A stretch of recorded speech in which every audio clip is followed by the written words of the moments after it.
Queridos, paz do Senhor Jesus. Abra sua Bíblia comigo, por favor.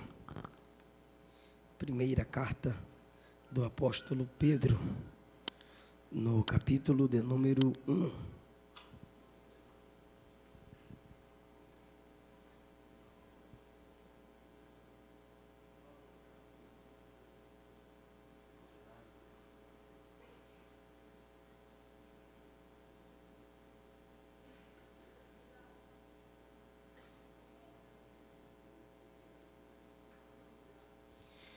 Primeira Epístola Universal de Pedro, capítulo de número 1. Por favor, leiamos a partir do versículo 1. Pedro, apóstolo de Jesus Cristo, aos estrangeiros dispersos no Ponto, Galácia, Capadócia, Ásia, Bitínia, eleitos segundo a presciência de Deus Pai, em santificação do Espírito, para a obediência e aspersão do sangue de Jesus Cristo. Graça e paz vos sejam multiplicadas. Bendito seja o Deus e Pai de nosso Senhor Jesus Cristo, que segundo a sua grande misericórdia, nos gerou de novo para uma viva esperança, pela ressurreição de Jesus Cristo dentre os mortos, para uma herança incorruptível, incontaminável e que não se pode murchar, guardada nos céus para vós, que mediante a fé estáis guardados no poder de Deus para a salvação, já prestes para se revelar no último tempo, em que vós grandemente vos alegrais, ainda que agora importa, sendo necessário que estejais por um pouco contristados com várias tentações, para que a prova da vossa fé, muito mais preciosa do que o ouro que perece e é provado pelo fogo, se ache em louvor, honra e glória na revelação de Jesus Cristo. Glória a Deus. Que texto lindo. Queridos, por favor, tomai o vosso assento.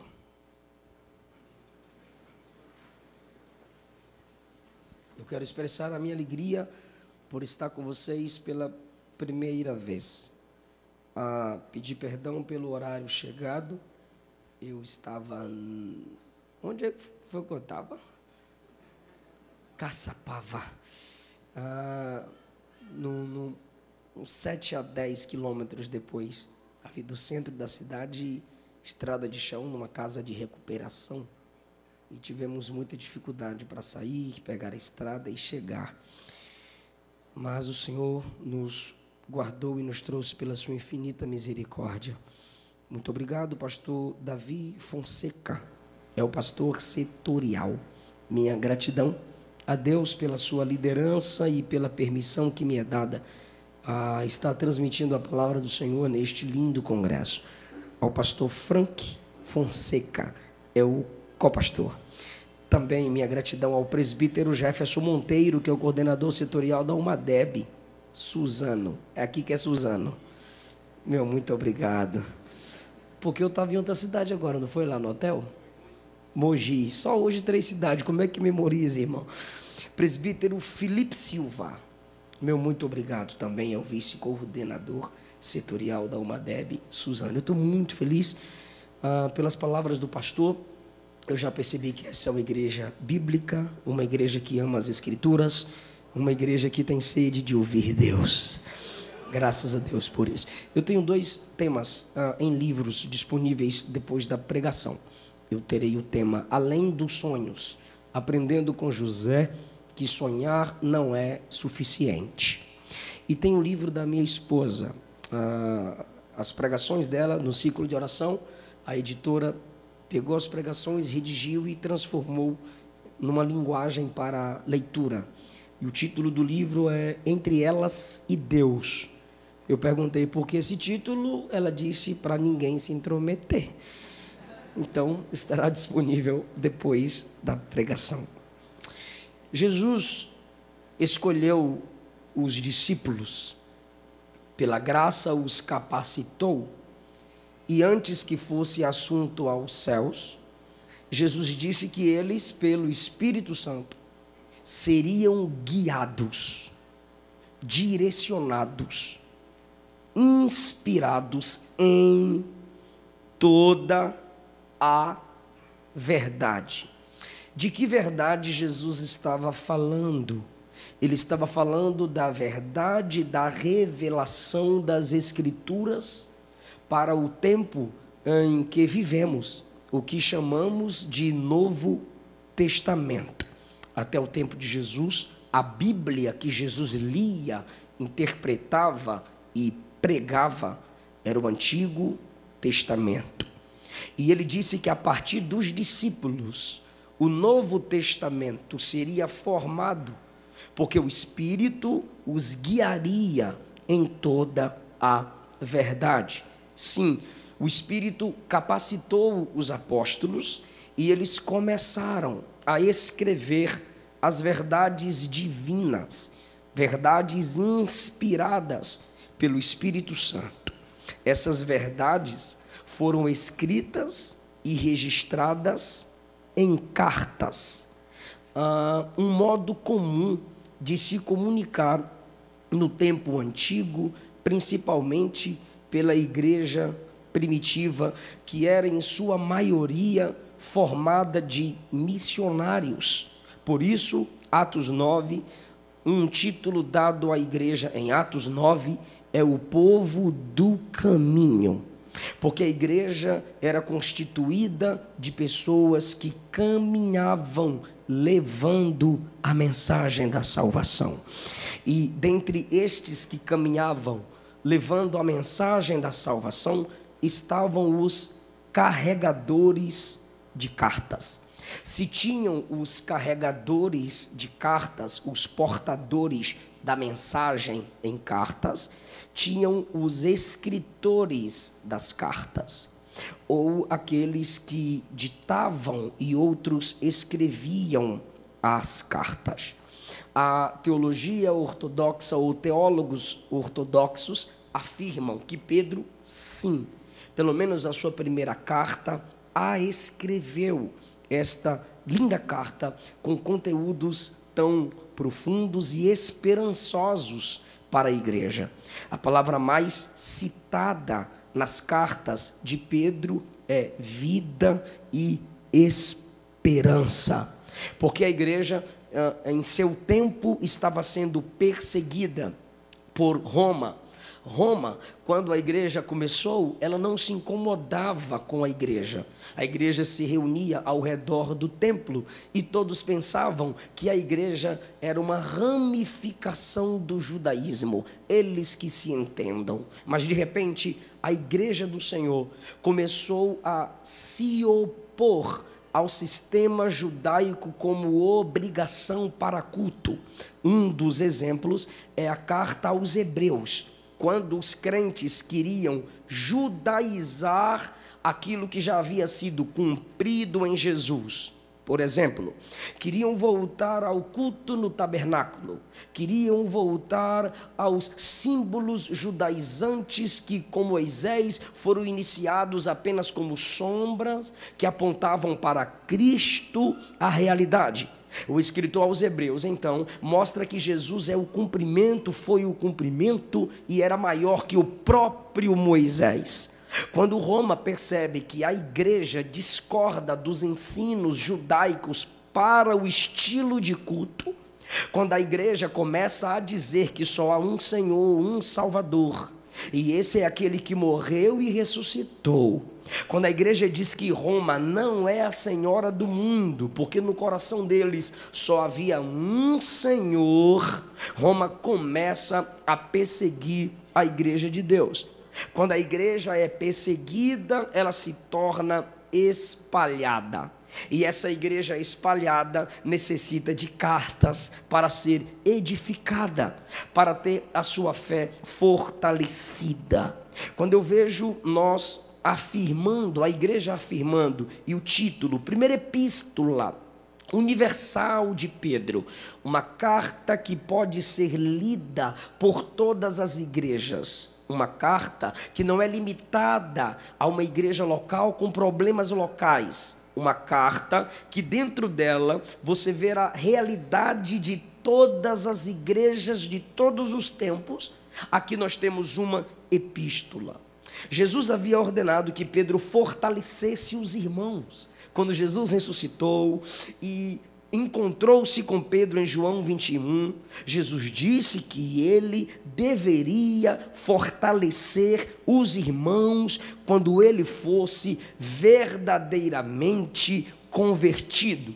E esta carta faz parte do ministério pastoral e fortalecedor de Pedro. Porque em João 21, Jesus perdoa Pedro, e quando Jesus perdoa Pedro, Jesus já torna Pedro um pastor. Se tu me amas, apacenta meus cordeirinhos, apacenta as minhas ovelhas, apacenta as minhas ovelhas.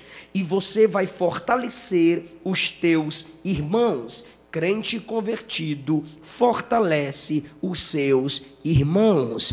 Crentes convertidos podem não ser pastores, mas se tornam apacentadores. Qual a diferença, pastor? O pastor, ele tem o ministério pastoral. O apacentador, ele cumpre funções de zelo pelos seus irmãos na casa do Senhor. Pedro recebe essa missão de fortalecer os irmãos. E como que Pedro vai fortalecer os irmãos? Escrevendo, usando a habilidade comum da época, o costume comum de se escrever e enviar mensagens. Pedro diz aos leitores desta carta, no capítulo 5, versículo 12, que esta é uma carta de encorajamento. Então ele está obedecendo a ordem de Jesus em João 21. Você vai fortalecer os seus irmãos. E agora, pelo que ele escreve, que é a verdade do Espírito, a verdade que Jesus prometeu que o Espírito guiaria os apóstolos, a igreja é fortalecida. Temos aqui a graça de Jesus, como Pedro usa no versículo 2, a graça é multiplicada. Depois no 3 ele diz que segundo a grande misericórdia do Senhor, fomos gerados. A graça de Deus na vida de Pedro, um Pedro que na hora de orar, dormia, na hora de se calar, falava, na hora de falar, calava. Pedro que disse a Jesus: o galo canta, todo mundo nega, mas eu não nego. O galo foi fiel, ninguém negou como Pedro, e Pedro negou. Aí você diz: fraquinho. Pois é, fraquinho. Negou Jesus, conforme Jesus avisou, se ensoberbeceu. Lá no Getsemane, João 18, feriu o servo do sumo sacerdote. Por quê? Porque não orou. E quem não ora só presta para ferir, mas quem tem uma vida de oração fortalece os seus irmãos. Quando Pedro, em Atos, ele se torna diferente. Atos 1 ele está orando, Atos 2 ele é cheio do Espírito, Atos 3 está subindo ao templo para orar, Atos 4 Pedro ora com a igreja e a casa treme e todos são cheios do Espírito. A Bíblia diz em Atos 9 que ele ora e Jesus ressuscita uma discípula. Agora que ele tem uma vida de oração, ele não é um destruidor de pessoas, ele não é alguém que olha para o próximo e diz: sou melhor do que vocês, porque todo mundo aqui vai desviar, mas eu sou a quarta pessoa da Trindade. Não, Pedro agora escreve para fortalecer. E como no tempo em que vivemos é o tempo da tecnologia, é o tempo que pelo computador tem gente que pensa que o Facebook é o seu certificado de conclusão teológica no Google, copia cola. É essa geração em que a gente vive, com a facilidade que temos de escrever. Eu te pergunto, seus escritos, suas digitações Suas postagens fortalecem a igreja ou escandaliza a igreja? Fortalece a igreja ou simplesmente evidencia sua falta de leitura bíblica? Fortalece a igreja ou simplesmente evidencia suas ausências na escola dominical? É por isso que às vezes alguns não entendem uma classe de pessoas que eu chamo de net crente. Quem é esses, pastor? Só é crente na net. E ele nunca está na escola dominical para cooperar, nunca está num culto evangelístico para cooperar, mas está na net. Copia, cola, enche a cabeça de informação, mas nunca concluiu um curso básico de teologia, não sabe nem por onde começar a ler a Bíblia, fica dizendo aí na internet, tem que começar com Mateus. Esses dias eu fui confrontado na internet, eu perguntei lá, eu falei, hoje eu darei uma aula sobre bibliologia, por onde começamos a ler a Bíblia? E começou um monte de gente, Mateus, porque é mais fácil, Mateus, porque é mais fácil para o ímpio, Mateus tem que começar pelo Novo Testamento porque não tem genealogia, e uns argumentos nada a ver. E um entrou na live e disse, me aceita aí que eu vou mostrar que é pelo Novo Testamento que se começa. Falei, então tá bom, vai subir na live. Ele subiu na live. Eu falei, por onde começa a ler a Bíblia? Ele, por Mateus. Eu perguntei por quê. Ele disse, porque as pessoas reclamam que se cansam na genealogia. Falei, então abre a Bíblia em Mateus 1. Aí quando ele abriu a Bíblia em Mateus 1, Jesus, filho de Abraão, filho de Davi, filho de Jessé. Eu falei, olha aí, meu irmão, o conselho que você deu para alguém parece que nem você percebeu o que você estava dizendo. Sabe por que as pessoas rejeitam genealogia? Porque o nome delas não está lá. Porque se tivesse lá, ia ler o nome todo dia. Ah, irmão, a Bíblia é uma história de Deus. É a macro-história, que tem micro-histórias. Micro-histórias são as histórias dos homens. Macro-história é a história de Deus. Se é uma história, tem começo. Então por onde eu começo? Pelo começo. É só começar pelo Gênesis. Começos, princípios, inícios. Quando você começa pelo começo, você percebe a história de Deus. Ele criou todas as coisas, confiou o governo ao homem, entrou o pecado do mundo, mas ele prometeu a redenção, e um dia todas as coisas serão como antes. Novo céu, nova terra. Ah, querido, a gente precisa fortalecer os nossos irmãos com conteúdos bíblicos, com a Bíblia aberta. Pedro está cumprindo sua missão de fortalecer a igreja, falando do Pai, falando do Filho, falando do Espírito Santo. Olha o que ele diz no versículo 2: eleitos segundo a presciência de Deus. Ele já nos conhecia antes da fundação do mundo, viu-nos diante da mensagem apresentada,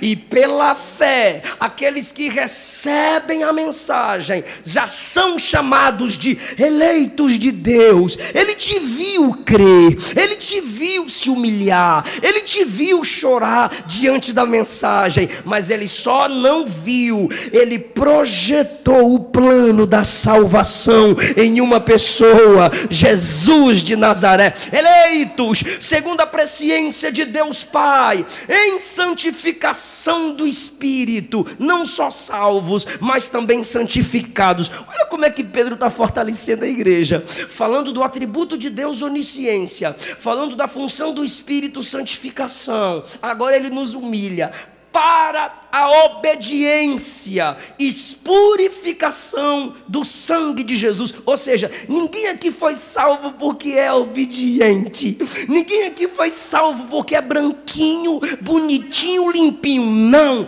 todo mundo aqui foi salvo para obedecer, todo mundo aqui foi salvo para ser santificado, lavado pelo sangue de Jesus. Irmão, olha que mensagem Pedro está usando para fortalecer a igreja. Quer que eu resuma isso, irmão? O que fortalece a igreja é doutrina. O que fortalece a igreja é doutrina. O que fortalece a igreja é o básico da fé. Jesus salva, Jesus cura, Jesus liberta, Jesus transforma, Jesus perdoa, e o último, Jesus breve voltará.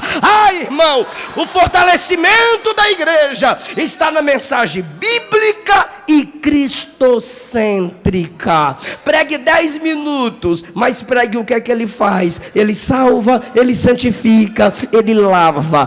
Cante, mesmo que ninguém pule, mas cante o básico. Ele salva, ele santifica, ele purifica. Alguém está entendendo essa palavra? Igreja de verdade é fortalecida pela palavra da salvação. Tem muita gente que está atrás de muitas invencionices, irmão, mas Jesus disse que a verdadeira ovelha conhece a voz do pastor. Então, esse é o primeiro ponto que eu quero compartilhar com vocês da carta de Pedro. Ele está fortalecendo a igreja. Com o quê? Com doutrina. Só no versículo 2 nós temos aqui a doutrina da soteriologia. Essa palavra eleição está dentro da doutrina da salvação. Depois ele apresenta o atributo de Deus,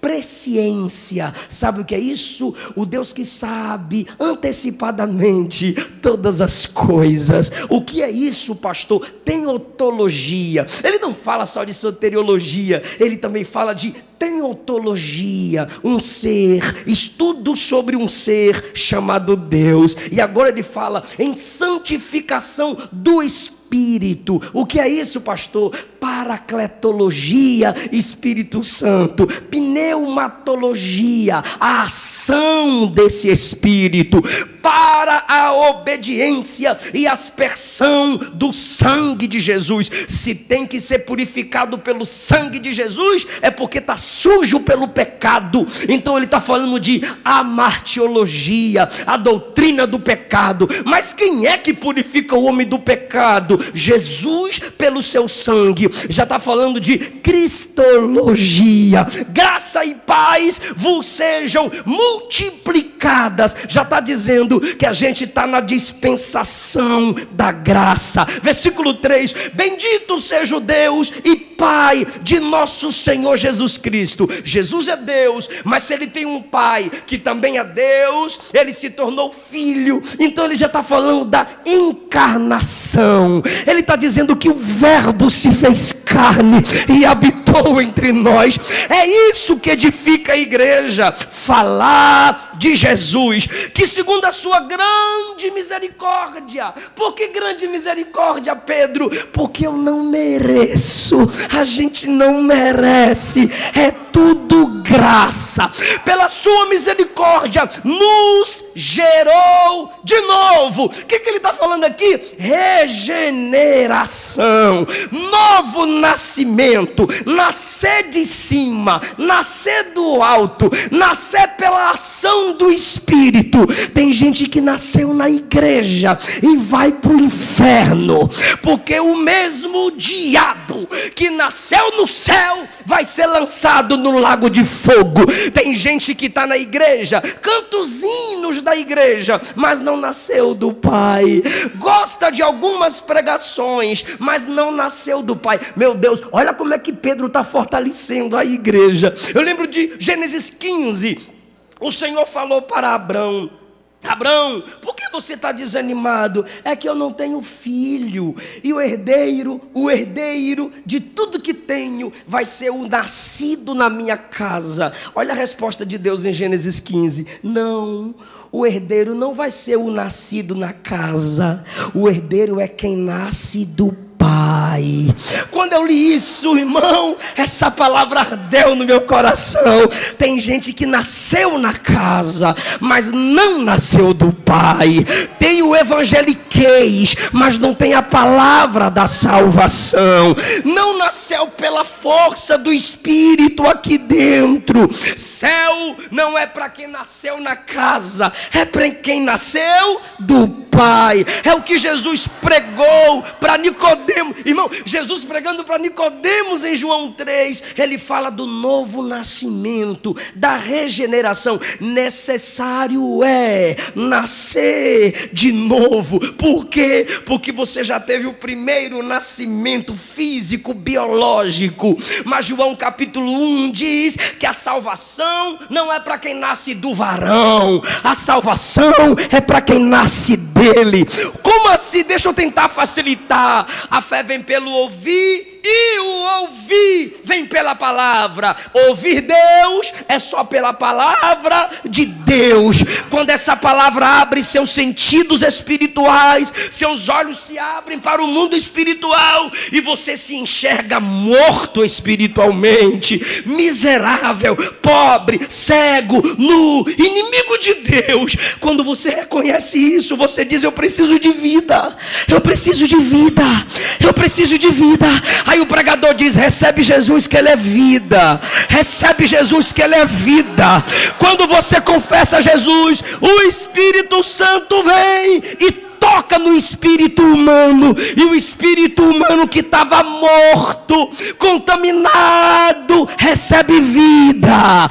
E agora você adora em espírito, você canta em espírito, você tem saudade do que é espiritual. Você acabou de nascer de cima.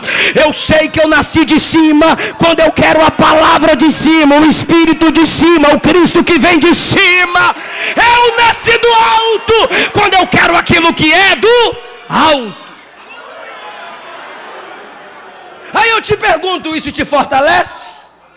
Se isso não te fortalece, você não faz parte da igreja. Porque quando Jesus disse a Pedro: fortalece seus irmãos, e quando Jesus disse: o Espírito vai guiá-los em toda a verdade, ele estava falando dessa carta.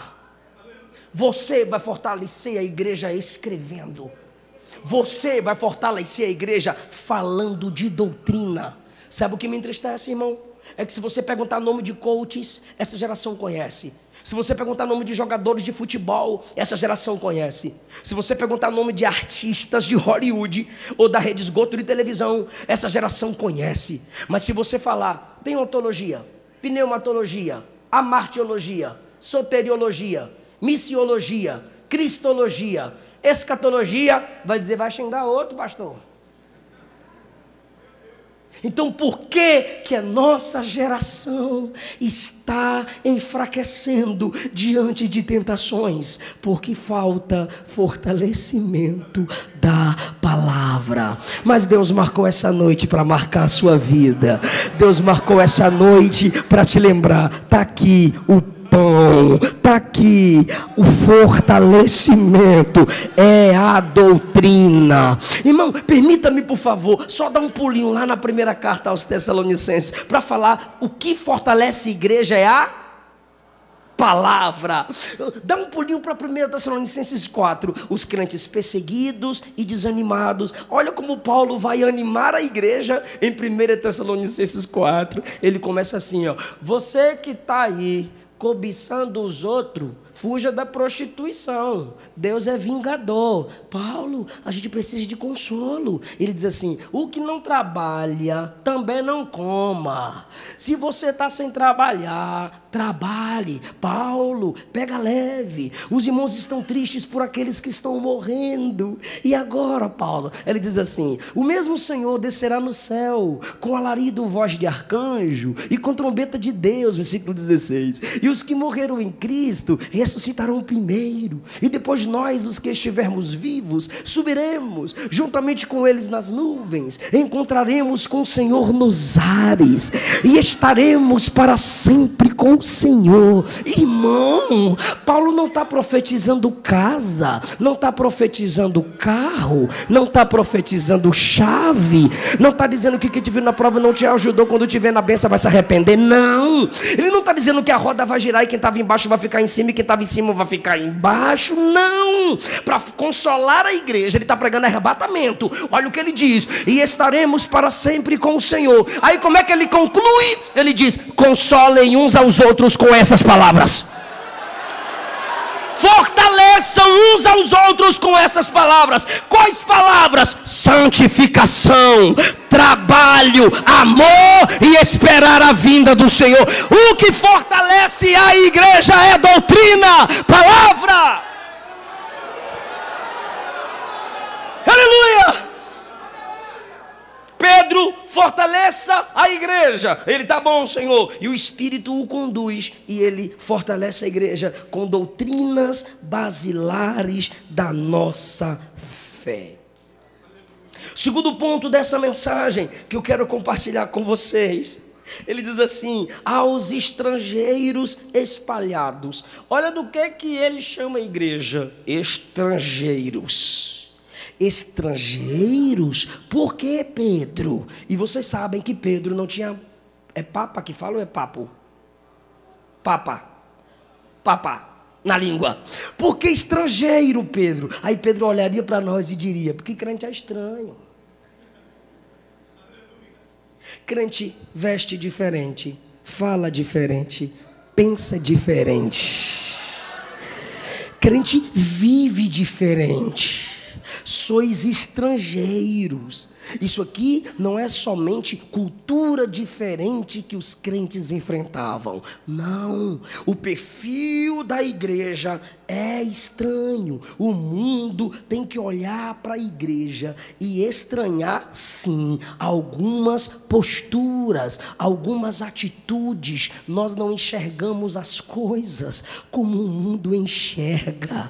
Nós não levamos a vida como o mundo leva. Relacionamento de crente é como? Crente com crente. E para quê? Para casar e lutar para permanecer até a vinda de Jesus ou até que a morte o separe.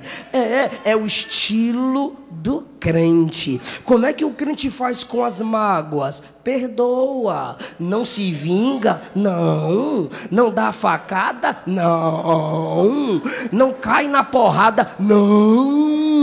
A gente é estranho. Aí eu não entendo como é que tem crente que diz assim: eu tenho mais facilidade de ter amizade com ímpio do que com crente. Mas eu sei por quê. Porque se o ímpio vacilar comigo, eu meto na cadeia.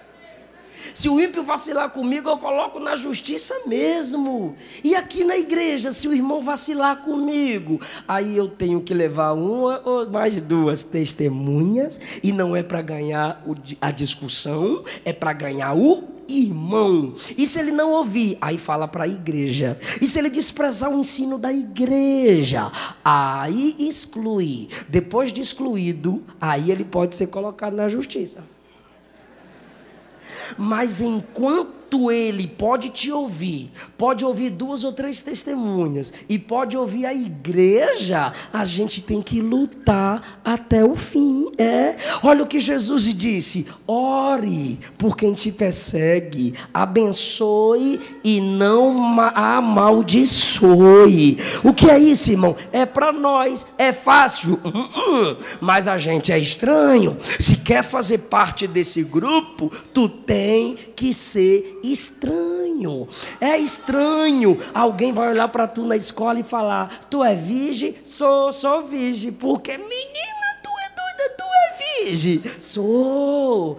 É uma maravilha. Eu sou princesa de Jesus. Eu não posso receber na cama quem eu não recebi no altar.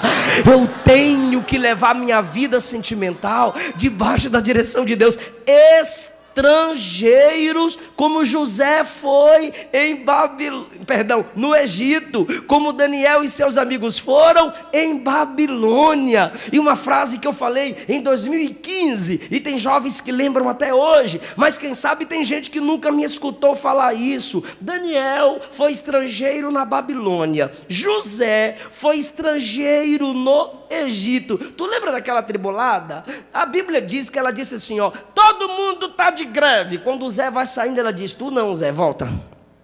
Só tu que não está de greve. E o Zé fica. Quando todo mundo vaza, ela vai para cima de José. E a Bíblia diz que era todo dia. Gênesis capítulo 39. Todo dia ela queria duas coisas. Está escrito. Queria ficar com José e se deitar com José. E o capeta está fazendo assim com capeta não, a carne mesmo. O diabo está se aproveitando da carnalidade de muita gente nessa geração. O quê? Porque está na moda ficar. Vai para um congresso, fica. Vai para o aniversário, fica. Vai para a faculdade, fica. Jesus volta. Não se brinca com a carne. E a segunda coisa que a carnalidade está levando muita gente é ir para a cama. Cuidado, cuidado. Na cama que você peca contra Deus, nela Deus te coloca em juízo. Se é na cama que você despreza a palavra, é na cama que o juízo de Deus vai te quebrar. Quando Abraão chegou em Gerar, em Gênesis capítulo 20, Abimeleque olhou para Sara e disse, coroa bonitona. Quando ele estava na cama desejando Sara, Deus veio na cama e disse, toca nela que eu te mato. Siquém abusou da filha de Jacó, Diná. E aí, meu irmão, caiu no laço dos irmãos dela, teve que ser circuncidado e morreu assassinado na cama. Sansão não queria casar com uma moça israelita, queria casar com treva, mesmo o nome dele sendo sol. E ele se envolvia com as trevas na prostituição. E na cama, em Juízes 16, ele está na cama com Dalila. E ela diz, como é que você fica fraco? Ele diz, amarra meu cabelo, deixa eu dormir. Ele dorme no colinho dela na cama. E aí o cabelo é solto. E ele diz, se enganei, na cama. Como é que você fica fraco? Ele disse, me amarra com tripas molhadas. E ela conseguiu tripa molhada. E ela o amarrou. E ele fechou os olhinhos na cama com Dalila. E ela disse, lá vem os filisteus. Ele, prá, quebrou as tripas. Te enganei de novo. Na casca do ovo, enganei o bobo. E aí, pela terceira vez, ela insiste. E ele brincando, onde? Na cama. Aquele que na cama brincou de se amarrar. Amarrado a Dalila na cama. O cabelo foi cortado. Na cama foi acorrentado de verdade. Aquele que brincou de fechar os olhinhos na cama com Dalila, teve na cama os olhos vazados. Se na cama você peca contra Deus, na cama o juízo de Deus vai te colocar.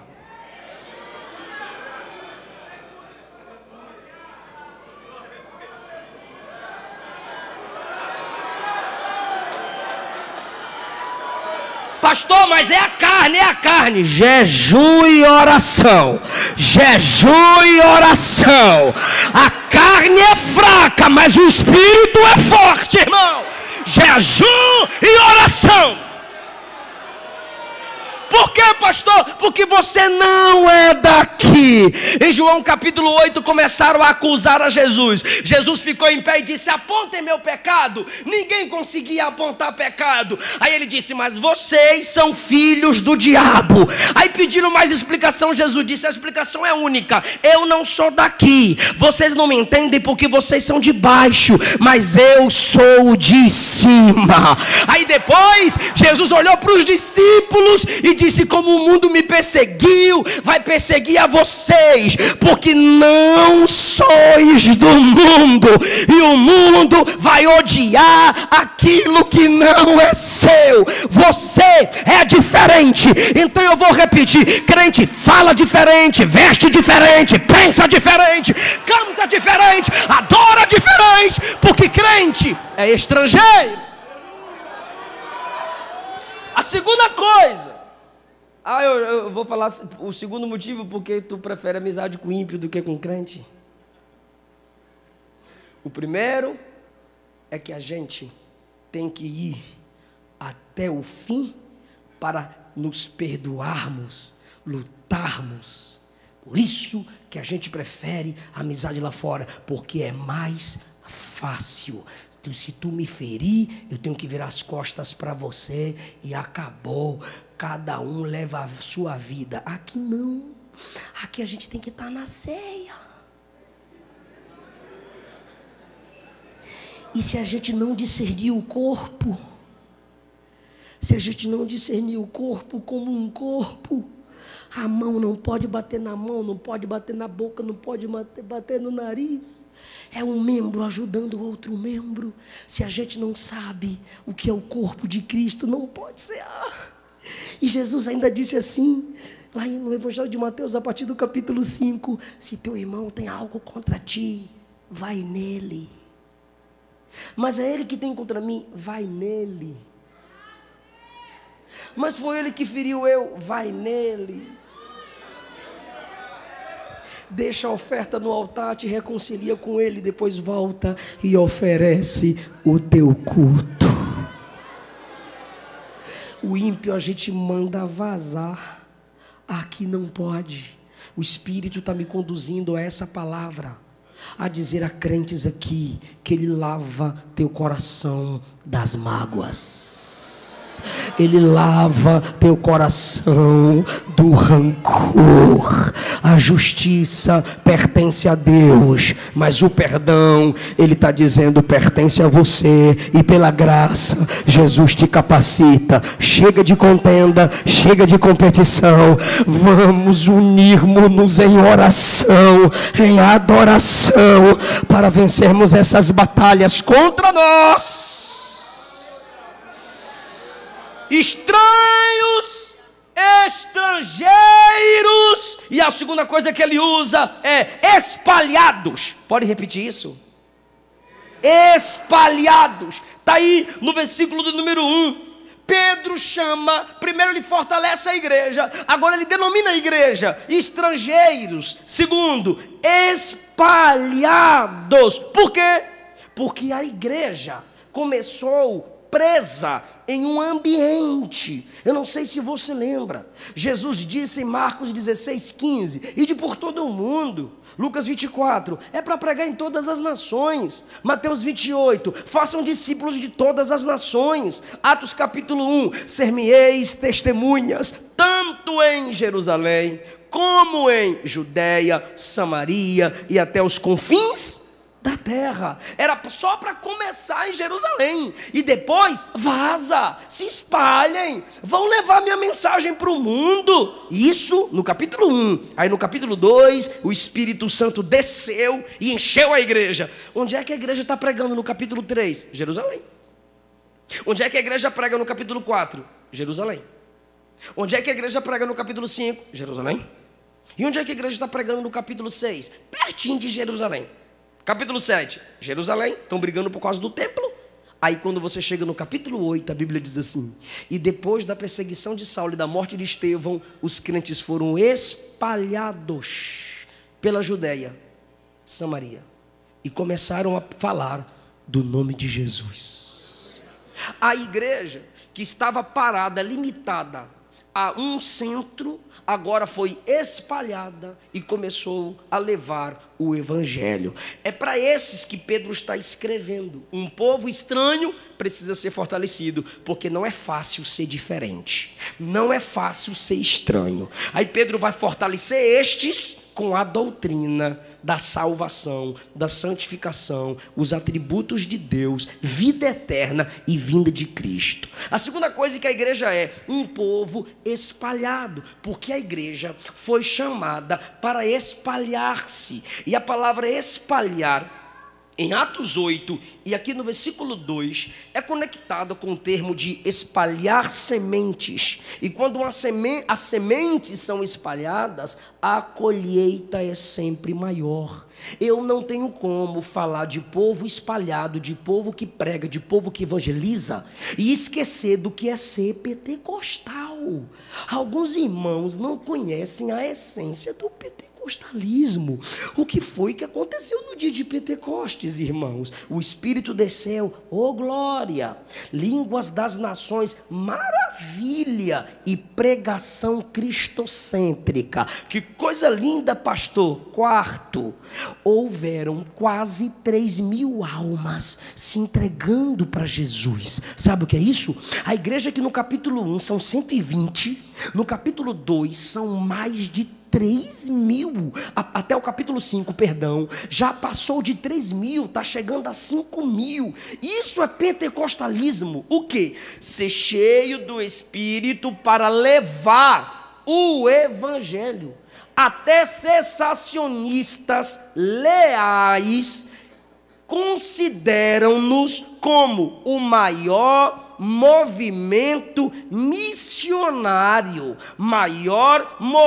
um dos maiores movimentos missionários da história da igreja. Infelizmente, da pandemia para cá, eu estou estudando mais um pouco sobre pentecostalismo. Nós, Brasil, que éramos referência em pentecostalismo, que é ser cheio do Espírito Santo com desejo missionário. A gente ainda tem gente que deseja o batismo no Espírito ou com o Espírito, mas falta a chama missionária aqui dentro. Quer buscar o batismo? Busque, continue, mas não para ficar aqui dentro, labalai, labalai, labalai. O batismo com o Espírito, quando você fala em línguas, Deus está lhe dando um sinal. Que sinal, pastor? De que outras línguas, outras nações precisam, através de você ou da sua igreja, ouvir a mensagem do Evangelho. Foram 2 missionários enviados por Deus que nos trouxeram a mensagem pentecostal para essa nação. Está faltando, eu digo isso, pois ando muito no meio dos jovens, está faltando essa chama missionária pentecostal. Se assuste, já perdemos para o centro da África, já perdemos para o interior da China, o centro da África, o interior da China. Está havendo batismos com o Espírito, está havendo pessoas sendo enviadas como missionários, e nós em pentecostalidade estamos na 3ª posição. Éramos os que mais enviávamos, éramos os que mais testemunhávamos, éramos os que mais orávamos por esse poder e por essa chama. Mas aí, meus irmãos, se entristeça mesmo, o neopentecostalismo foi entrando aos poucos nas assembleias de Deus, e algumas delas não cantam mais os hinos da harpa que nos impulsionam a evangelizar. Muitas delas não se podem mais pregar doutrinas bíblicas, não. Muitas delas estão vivendo apenas de campanhas antropocêntricas para levantar o homem, divinizar o homem e humanizar Deus. Mas a palavra diz que Deus ainda tem os seus espalhados, Deus ainda tem os seus remanescentes. Pentecostal de verdade tem sede por almas. Pentecostal de verdade, eu repito, tem sede por almas, tem vontade de evangelizar. E quando o Espírito nos enche, irmão, não há quem nos segure. Mas eu ainda ouso dizer, como disse o pastor aqui, ainda somos a Assembleia de Deus, ainda somos os maiores ganhadores de alma nessa nação. Somos espalhados. Esses dias eu preguei, andei 1 hora de barco, aí eu tive que cantar: se Cristo comigo vai.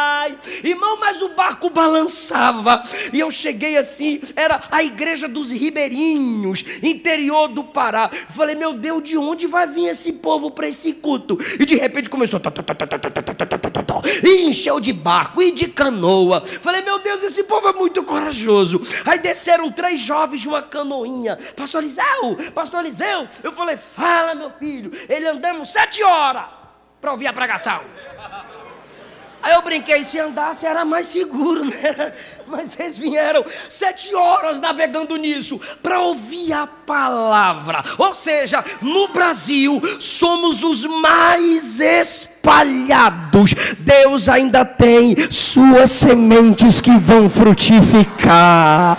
Deus ainda tem as sementes que vão frutificar. Agora, não basta sermos ainda e que avive-nos, ó Deus, mas não basta ainda sermos os mais espalhados. Temos que ser como Pedro, aqueles que fortalecem, aqueles que cuidam das pessoas, aqueles que caminham do lado. Chega, em nome de Jesus, pelo amor de Deus, por favor, por gentileza, chega. De quê, pastor? Eu tenho visto que quando a gente faz o apelo, porque pentecostal faz apelo, a gente só não pode fazer apelo sem pregação, porque aí é apelação. Mas se tiver a palavra pregada e tiver o apelo e alguém aceitar Jesus, sabe o que é que me entristece? A pessoa se entrega para Jesus, aí quando acaba o culto, lá do lado de fora, cada um tem seu grupinho. O grupinho da pizza, o grupinho do x-tudo, o grupinho do churrasco. E a pessoa que acabou de se entregar para Cristo, ninguém pegou o nome, ninguém pegou o telefone,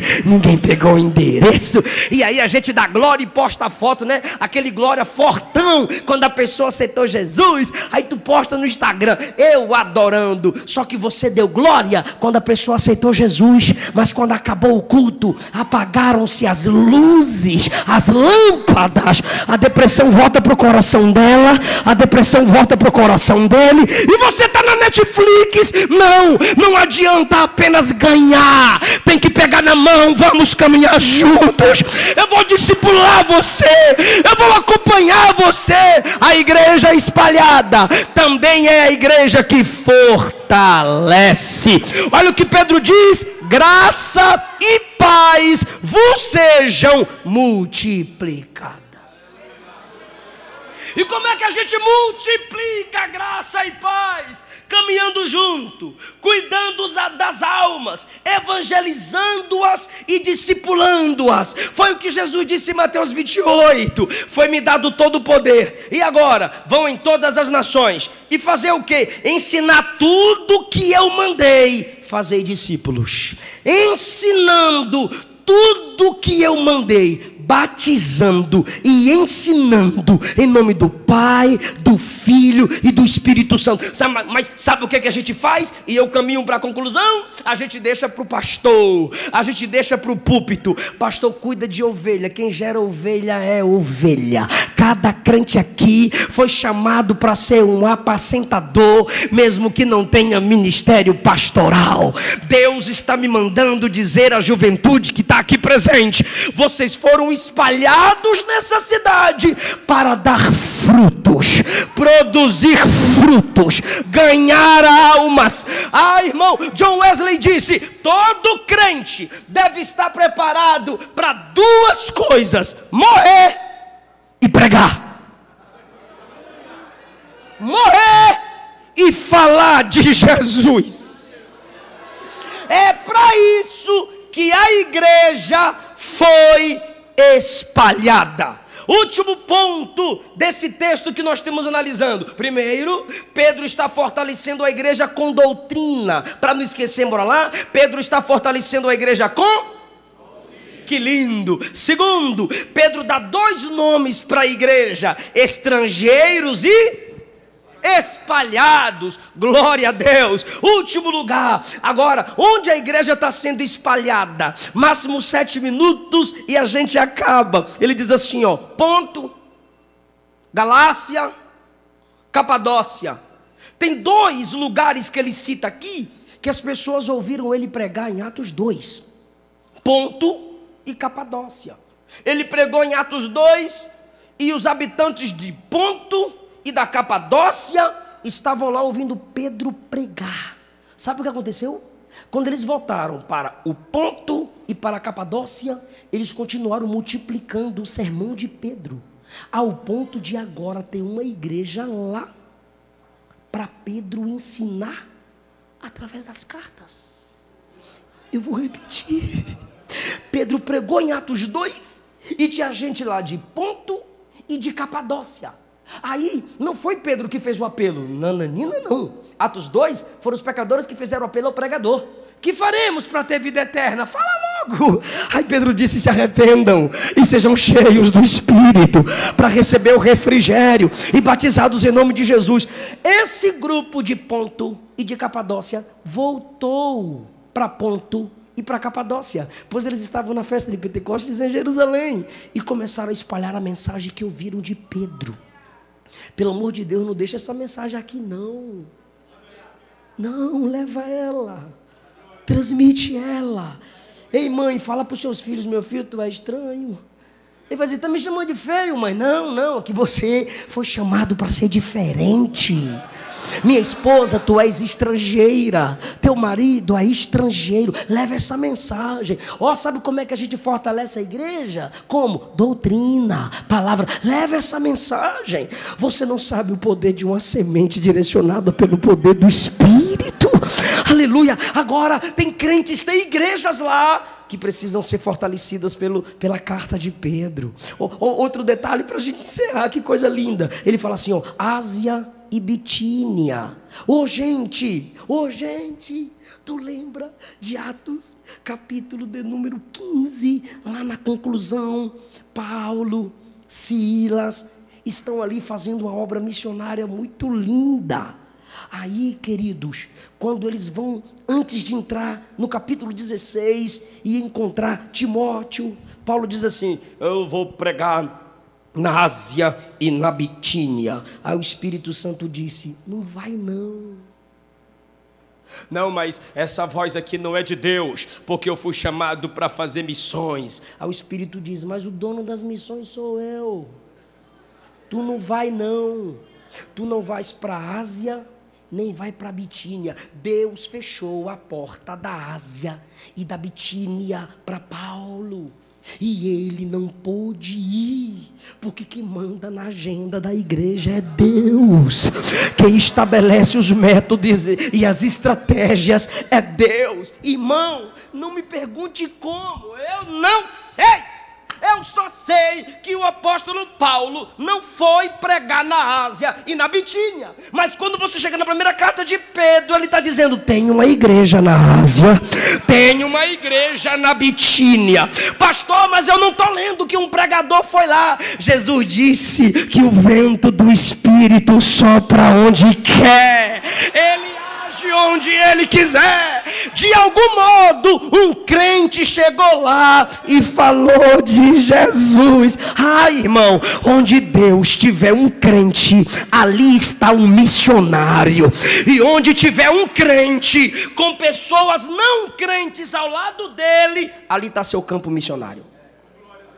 Nasceu uma igreja na Ásia e na Bitínia. Alguém pregou, alguém sem nome pregou, quem sabe sem apostolado pregou. Só que o apóstolo Pedro agora está edificando essa igreja lá na Ásia, lá na Bitínia. Sabe o que é isso, irmão?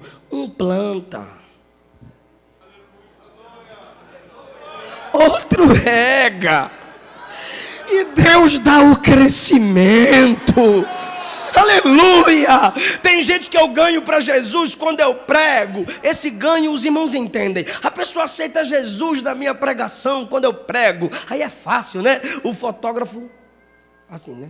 Assim não. O fotógrafo capricha, aí tira foto top. Aí eu chego lá no Instagram: 20 almas para Jesus. Oh glória, aleluia. Num sermão de 1 hora. Mas tem uma mãe que está orando e evangelizando há tempos.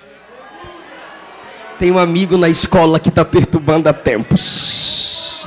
Eu só vim como Pedro para dar uma fortalecida, mas a semente já foi plantada por alguém que ninguém conhece, ninguém viu, nunca citou o nome. Aleluia! Eu não sei como a semente chegou lá, mas Jesus viu.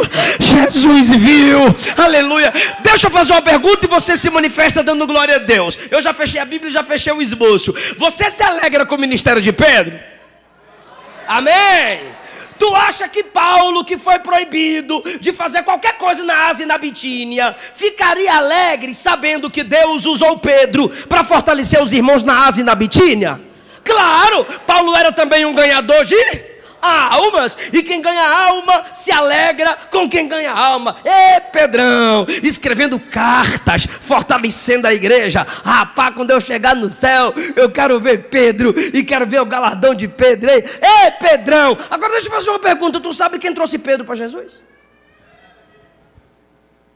Todo mundo se alegra com Pedro, todo mundo prega sobre o agir de Cristo na vida de Pedro. Mas teve alguém que quando Jesus o tocou, quando Jesus o salvou, ele disse: o senhor pode ficar aqui só um pouquinho, rapidinho. Jesus disse: eu fico. Ele disse: eu vou lá em casa. E quando ele está indo para casa, ele achou Pedrão e disse: Pedro, o Messias está ali, o Salvador está ali, Pedro. André, que negócio de Salvador aqui? Bora comigo, maninho, que tu vai ver se não é ele. Vem Simão. E lá vem Simão com raiva: esse André é chato, eu estou trabalhando, André. Bora, Simão, vem comigo. Quando o Simãozinho vai chegando, Jesus diz: teu nome é Simão, mas a partir de agora é Pedro. Eu te chamo por um novo nome. A partir de agora você me segue, você me serve. Aí você chega lá em Pentecostes e Pedro prega quase 3.000 almas para Jesus. Imagina o sermão de Pedro ganhando quase 3.000 almas. Agora imagina o galardão de Pedro que ganha 3.000. Que coisa linda, pastor. O cabra prega um sermão e ganha quase 3.000 almas. Agora imagina o galardão de André que ganhou Pedro que ganhou 3.000.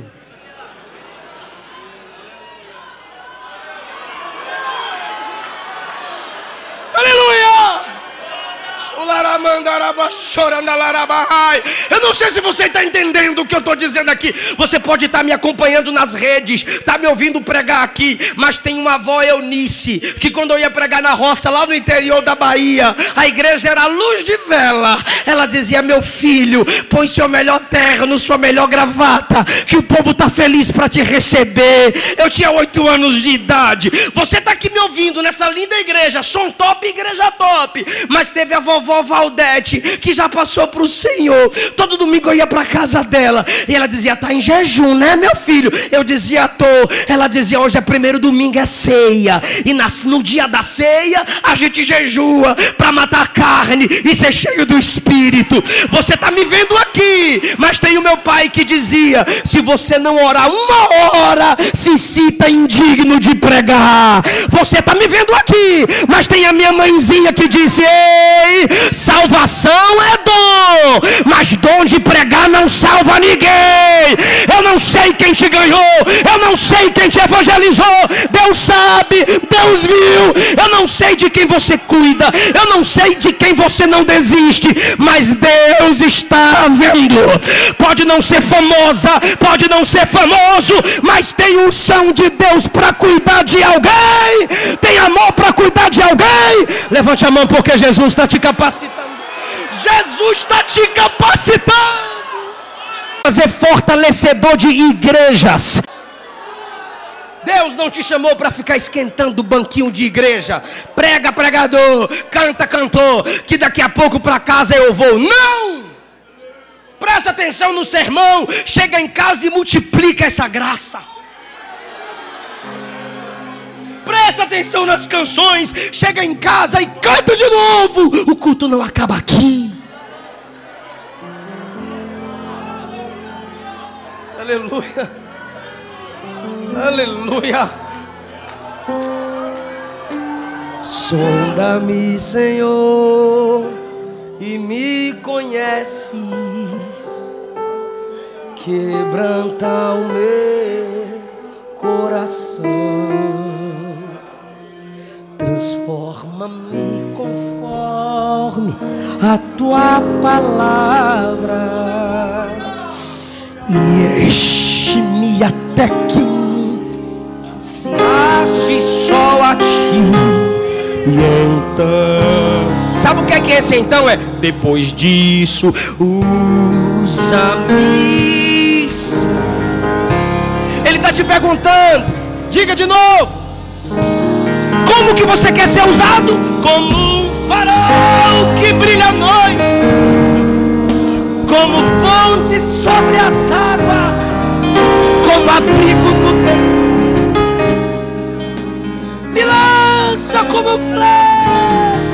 Eu quero ser usado, Deus, da maneira que te agrada.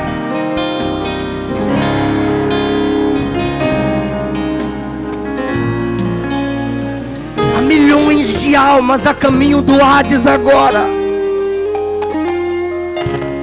Consegue chorar por essas que ainda escaparam?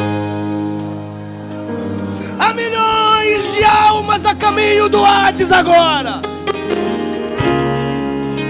Ah, se evangelizássemos mais. Sonda-me.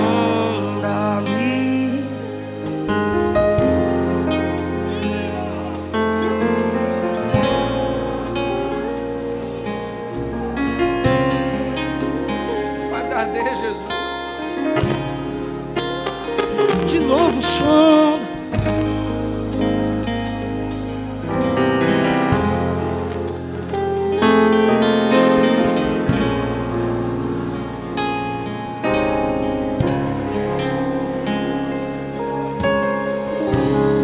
Só as vozes. Como farol, como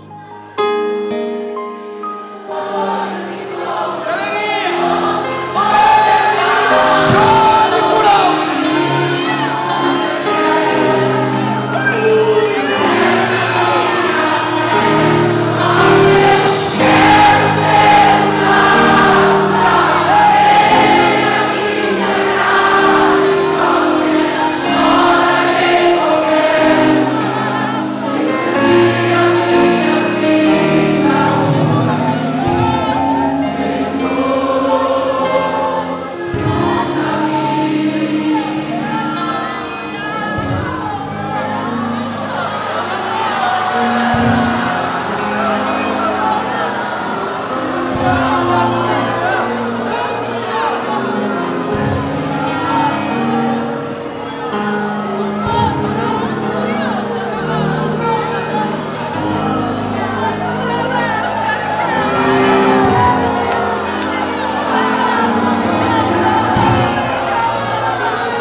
Se tiver alguém que está afastado do Evangelho do seu lado, chama ele, chama ela.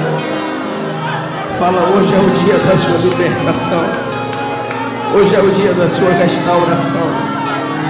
Se tiver alguém do seu lado que se afastou do Evangelho, ou que ainda não confessou Jesus como único Senhor e Salvador, pega na mão, põe a mão no ombro e diz: você vai mudar de vida se você aceitar Cristo como seu único Senhor e Salvador. Então eu pergunto, onde está a primeira pessoa que vai entregar sua vida para Jesus hoje? A igreja está aqui para te acompanhar. Alguém vai olhar para o lado, alguém vai te chamar. Vem para Jesus, vem para Jesus, e conhecereis a verdade, e a verdade vos libertará. Se pois o Filho vos libertar, verdadeiramente sereis livres.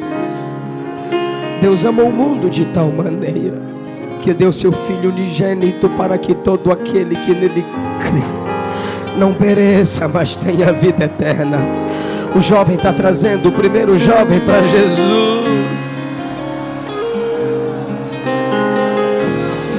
Aleluia, está trazendo a segunda. Traz ela, vem com ela.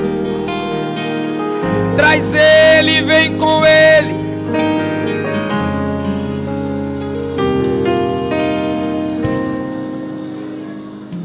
Salva Jesus.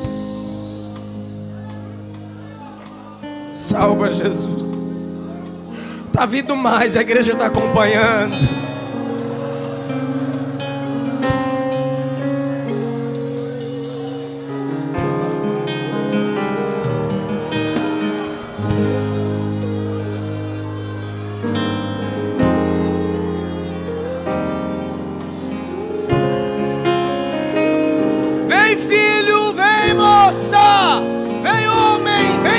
Jesus te ama muito.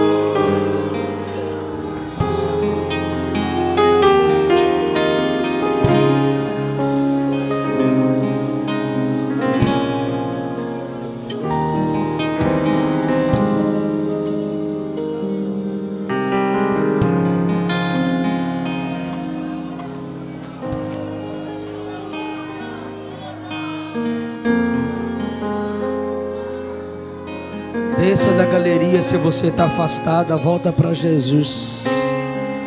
Você está na nave da igreja, vem para Jesus. Ele morreu sua morte para você viver a vida dele.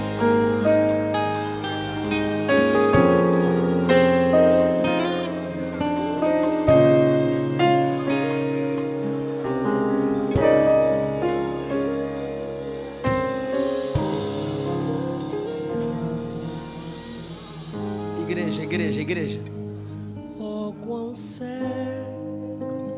andei e perdi.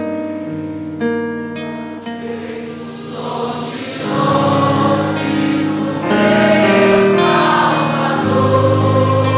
E aí? Mas no céu ele desceu, e seu sangue verteu pra salvar seu amor.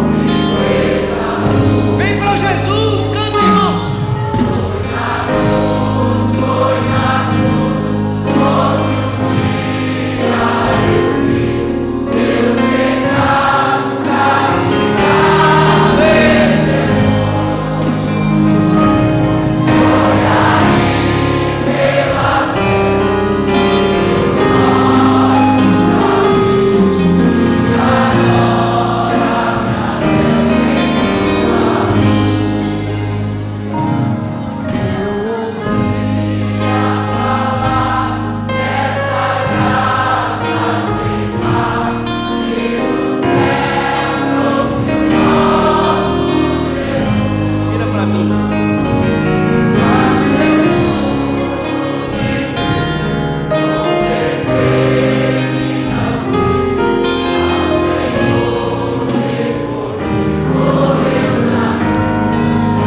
Foi na cruz, onde um dia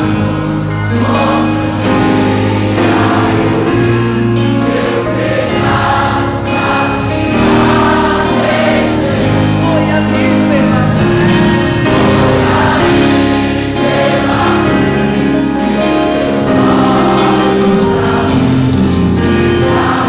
meus olhos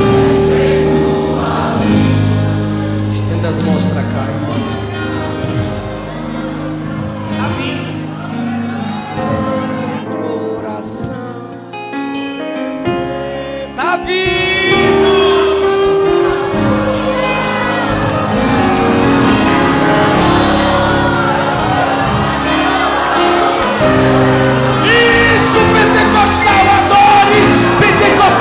agora Jesus salvar!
Senhor tem sacrifício vivo, santo e agradável.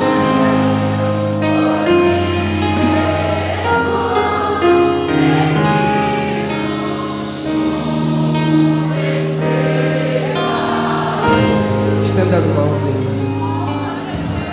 Obrigado, Jesus, porque a sua palavra abriu os ouvidos espirituais, os sentidos espirituais dessas pessoas. A sua palavra tocou-os. E um dia eles vão dizer: tocou-me, Jesus tocou-me. E de paz ele encheu o meu coração. Não haverá morte, haverá vida. Arranca o desespero, Deus. Tira do calabouço, Deus.